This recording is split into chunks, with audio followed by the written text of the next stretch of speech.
தேர்தல் வாக்குறுதிகள் நிறைவேற்றும் விவகாரம் அதிமுக பாஜக கூட்டணி பற்றி அமித் ஷாவும் ராசாவும் பேசியதை தற்போது பார்ப்போம். 2026 में इस तमिलनाडु में फिर से एक बार एनडीए की सरकार बनने जा रही है. भारतीय जनता पार्टी एआईडीएमके की सरकार बनने जा रही है.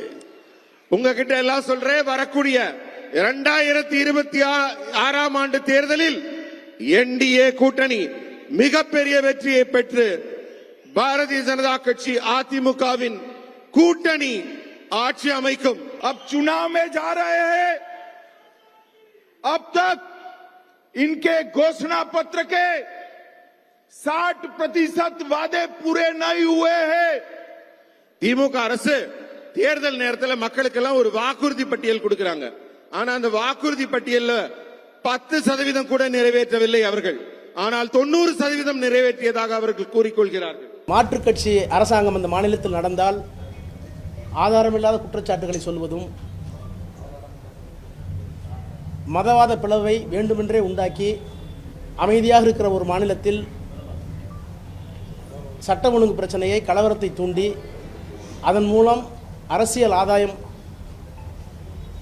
கிடைக்குமா, அறுவடை செய்யலாமா என்கின்ற அருவருப்பான உணர்ச்சியும் அவருடைய பேச்சில் வெளிப்பட்டிருக்கிறது.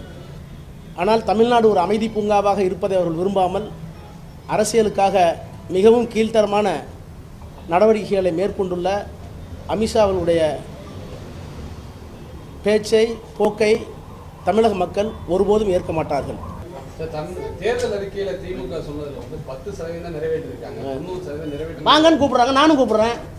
நாங்கள் 98.5% நிறைவேற்றிட்டோம். நான் கூப்பிட்றேன், வாங்க, எங்கே வச்சுக்கலாம், வாங்க.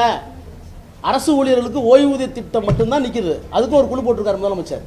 அதில் நிதி பற்றாக்குறை இருக்குது, அதை எப்படி செய்யலான்ட்டு 2 பேர்த்துக்கு காம்ப்ரமைஸாக ஒரு டீம் போட்டிருக்கோம். அதை நாங்கள் ஒத்துக்கிறோம். அதை தவிர மீது என்ன செய்யலை, சொல்லாதையும் செஞ்சுருக்கோம். நான் கூப்பிட்றேன் அவரை, அவர் கூப்பிட வேணாம், நான் கூப்பிட்றேன், வாங்க அமித்ஷா அவர்களே வாங்க, நான் தயார். டெல்லியிலா, சென்னையிலா, புவனேஸ்வரிலா, ஆனால் தயவு பண்ணி ஹிந்தியில் பேசாதீங்க, வாங்க.